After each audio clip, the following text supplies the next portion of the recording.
നിനക്ക് ഞാൻ തന്ന സ്നേഹം പോരാഞ്ഞിട്ടാണോ അനിതേ നീ വേറൊരുത്തൻ്റെ കൂടെ ഇറങ്ങിപ്പോകാൻ തീരുമാനിച്ചത്? നിന്റെ ഈ പളപളപ്പും ആഡംബരവും ഒക്കെ എത്ര നാൾ ഉണ്ടാകുമെന്നാ നീ വിചാരിച്ചേ? തകർന്ന ഹൃദയത്തോടെ രവി ചോദിച്ചപ്പോൾ അനിതയുടെ മറുപടി ഒരു പുച്ഛഭാവത്തിലുള്ള ചിരി മാത്രമായിരുന്നു. ഈ ഒരു നിമിഷം ഓർക്കാത്ത ദിവസം പോലും അനിതയുടെ ജീവിതത്തിൽ പിന്നീട് ഉണ്ടായിട്ടില്ല. പാലക്കാടൻ അതിർത്തിയോട് ചേർന്നുള്ള ആ കൊച്ചു ഗ്രാമത്തിൽ രവിയും അനിതയും അസൂയാവഹമായ ദമ്പതിമാരായിരുന്നു. രവി ഒരു പാവം മനുഷ്യനായിരുന്നു. വീടിനടുത്തുള്ള ചെറിയ വർക്ക്ഷോപ്പിലെ പണിയും പിന്നെ അല്പം കൃഷിയുമായി അവർ അനിതയെ പൊന്നുപോലെ നോക്കി. അവൾ ചോദിക്കുന്നതിന് മുൻപേ അവൾക്ക് ആവശ്യമുള്ളതൊക്കെ അവൻ എത്തിച്ചു കൊടുക്കുമായിരുന്നു.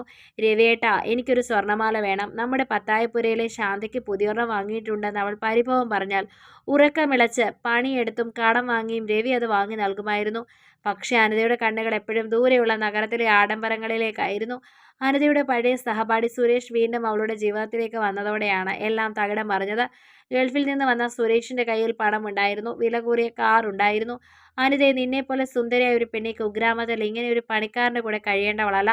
നീ എൻ്റെ കൂടെ വാ, നമുക്ക് അടിച്ചു പൊളിച്ച് ജീവിക്കാം. സുരേഷിൻ്റെ ഈ വാക്കുകൾ അനിതയുടെ ഉള്ളിലെ മോഹങ്ങൾക്ക് തീ കെടുത്തു. അവർ രഹസ്യമായി കാണാൻ തുടങ്ങി. രവി പണിക്ക് പോകുന്ന നേരങ്ങളിൽ അനിത സുരേഷിനൊപ്പം കറങ്ങി. രവിയേട്ടൻ പാവമാണ്, പക്ഷേ എനിക്കിവിടെ ഒരു ശ്വാസം മുട്ടല, അവൾ സുരേഷിനോട് പറഞ്ഞു. ചതിയുടെ വിത്തുകൾ അവിടെ മുള പൊട്ടി. ഒരു ദിവസം രാത്രി രവി അല്പം നേരത്തെ വീട്ടിലെത്തി. ജനാലയിലൂടെ കണ്ട കാഴ്ച അവനെ തളർത്തിക്കളഞ്ഞു. തൻ്റെ പ്രിയപ്പെട്ടവൾ മറ്റൊരുവൻ്റെ കൈ പിടിച്ച് ചിരിക്കുന്നു. രവി വാതിൽ തുറന്ന് അകത്തേക്ക് കയറി. രവിയെ കണ്ട അനിത ആദ്യമൊന്ന് ഭയന്നെങ്കിലും പെട്ടെന്ന് അവൾ ധാർമ്മികതയുടെ മുഖംമൂടി അഴിച്ചു മാറ്റി.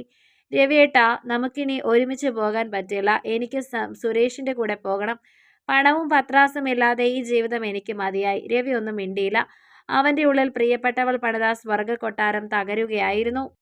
നീ പൊയ്ക്കോ അനിതേ, നിനക്ക് സന്തോഷം കിട്ടുമെങ്കിൽ നീ പൊയ്ക്കോ. പക്ഷെ ഒന്നുറപ്പ്, മനസ്സാക്ഷി ചതിച്ചു നേടുന്നൊന്നും നിലനിൽക്കില്ല. കയ്യിലുണ്ടായിരുന്ന ചെറിയ ബാഗുമായി അവൾ സുരേഷിൻ്റെ കാൽ കയറി പോകുമ്പോൾ രവി ആ ഉമ്മറത്ത് തളർന്നിരുന്നു. നഗരത്തിലെ ഫ്ലാറ്റിലായിരുന്നു അനിതയുടെയും സുരേഷിൻ്റെയും താമസം. ആദ്യമൊക്കെ സുരേഷ് അവളെ സ്വർണത്തിലും പണത്തിലും മുക്കി. പക്ഷേ മാസങ്ങൾ കഴിഞ്ഞപ്പോൾ സുരേഷിൻ്റെ തനിനിറം പുറത്തു വന്നു. അവൻ വലിയൊരു മദ്യപാനിയാണെന്നും ധാരാളം കടബാധ്യതകൾ ഉണ്ടായെന്നും അവൾ വൈകിയാണ് അറിഞ്ഞത്. എടാ സുരേഷേ, നിനക്ക് തരാൻ എൻ്റെ കയ്യിൽ ഇനി സ്വർണമൊന്നുമില്ല എന്ന് അനിത പറഞ്ഞ ദിവസം അവളെ ക്രൂരമായി മർദ്ദിച്ചു. നിന്റെ സൗന്ദര്യം കണ്ട് കൂടെ കൂടിയതല്ലേടി. നിന്റെ ഭർത്താവിൻ്റെ പണം കണ്ടിട്ട് തന്നെയാടി. കയ്യിൽ കാശില്ലെങ്കിൽ നിന്നെ എനിക്ക് എന്തിനാ? സുരേഷിൻ്റെ ആ ചോദ്യം ഒരു വെടിയുണ്ട പോലെ അവളുടെ നെഞ്ചിൽ തറച്ചു. അധികം വൈകാതെ സുരേഷ് മറ്റൊരു പെണ്ണുമായി അനിതയെ ആ ഫ്ലാറ്റിൽ നിന്നും ഇറക്കി വിട്ടു. പോകാനിടമില്ലാതെ സ്വന്തം വീട്ടുകാർ പോലും തള്ളിപ്പറഞ്ഞ അനിത റെയിൽവേ സ്റ്റേഷനുകളിലും തെരുവുകളിലും അലഞ്ഞു. ഇതിനിടയിൽ മാരകമായ ശ്വാസകോശ രോഗവും അവളെ പിടികൂടി. ഭക്ഷണം കഴിക്കാൻ പോലും വഴിയില്ലാതെ അവൾ തെരുവിലെ ഒരു ഭിക്ഷാടകയെ പോലെയായി. വർഷങ്ങൾക്കിപ്പുറം ഒരു വൈകുന്നേരം രവി തൻ്റെ പഴയ വീടിൻ്റെ മുറ്റത്ത് നിൽക്കുകയായിരുന്നു. ഇപ്പോൾ അയാൾ ഒരു വലിയ ബിസിനസ്സുകാരനായി മാറിയിരിക്കുന്നു. അധ്വാനവും ദൈവാനുഗ്രഹവും അയാളെ ഉയരങ്ങളിലെത്തിച്ചു. പെട്ടെന്ന് ഗേറ്റിനടുത്ത് മുഷിഞ്ഞ വസ്ത്രം ധരിച്ച് ആകെ തളർന്നൊരു സ്ത്രീ വന്നു. രവിക്ക് ആദ്യം അയാളെ മനസ്സിലായില്ല. അടുത്തേക്ക് ചെന്നപ്പോൾ അയാൾ ഞെട്ടിപ്പോയി. ആ പഴയ സൗന്ദര്യമൊക്കെ പോയി. അസ്ഥികൂടം പോലെയായി അനിത. അവൾ രവിയുടെ കാൽക്കൽ വീണ് പൊട്ടിക്കരഞ്ഞു. രവിയേട്ട, എന്നോട് ക്ഷമിക്കണം. ഞാൻ ചെയ്തത് വലിയ പാപമാണ്. ആഡംബരം മോഹിച്ചു വന്ന എനിക്ക് കിട്ടിയത് നരകമാണ്. എന്നെ ഒന്ന് രക്ഷിക്കൂ. രവി അവളെ പിടിച്ചെഴുന്നേൽപ്പിച്ചു. അയാളുടെ കണ്ണുകളിൽ ദേഷ്യമായിരുന്നില്ല, സഹതാപമായിരുന്നു. അനിതേ, നിനക്ക് ഞാൻ മാപ്പ് തന്നിരിക്കുന്നു. പക്ഷെ പഴയതുപോലെ നിനക്ക് ഈ വീട്ടിൽ സ്ഥാനമില്ല. ചതിച്ചവളെ കൂടെ താമസിക്കാൻ എൻ്റെ മനസ്സാക്ഷി സമ്മതിക്കില്ല. രവി അവളെ അടുത്തുള്ള ഒരു അഭയകേന്ദ്രത്തിൽ എത്തിച്ചു. അവൾക്ക് വേണ്ട ചികിത്സാ സൗകര്യങ്ങൾ അയാൾ ചെയ്തു കൊടുത്തു. പക്ഷെ ഒരിക്കൽ തകർന്ന സ്നേഹബന്ധം കൂട്ടിച്ചേർക്കാൻ അയാൾ തയ്യാറായില്ല. ശിഷ്ടകാലം മുഴുവൻ കണ്ണുനീരോടെ തൻ്റെ തെറ്റുകളെ ഓർത്ത് കഴിയാനായിരുന്നു അനിതയുടെ വിധി. സ്നേഹവും വിശ്വാസവും ഒരിക്കൽ തകർത്താൽ അത് പിന്നെ ഒരിക്കലും പഴയതുപോലെയാകില്ല. കൺമുന്നിലെ തിളക്കം കണ്ട് ആകൃഷ്ടരായി സ്വന്തം ജീവിത പങ്കാളിയെ ചതിക്കുന്നവർ ഓർക്കുക, കാലം നിങ്ങൾക്കായി കരുതി വച്ചിരിക്കുന്നത് വലിയൊരു തിരിച്ചടിയായിരിക്കും.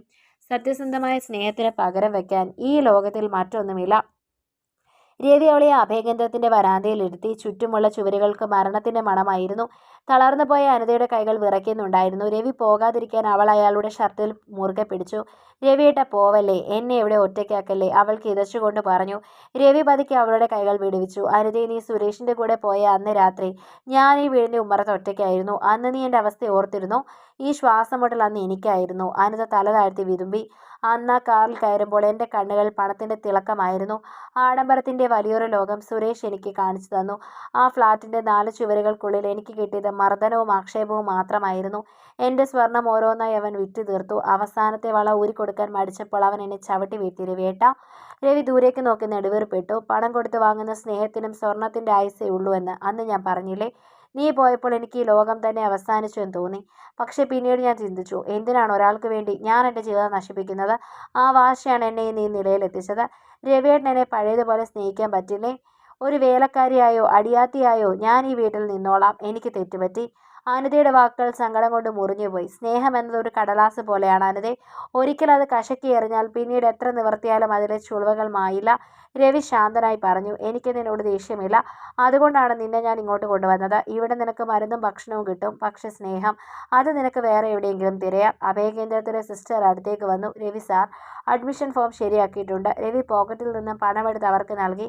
തിരിഞ്ഞു നടക്കാൻ തുടങ്ങിയപ്പോൾ അനിത വീണ്ടും വിളിച്ചു. രവിയേട്ടാ, ഒരു തവണ കൂടി എന്നെ അമ്മൂട്ടി എന്ന് വിളിക്കുമോ? പണ്ട് വിളിച്ചിരുന്നത് പോലെ.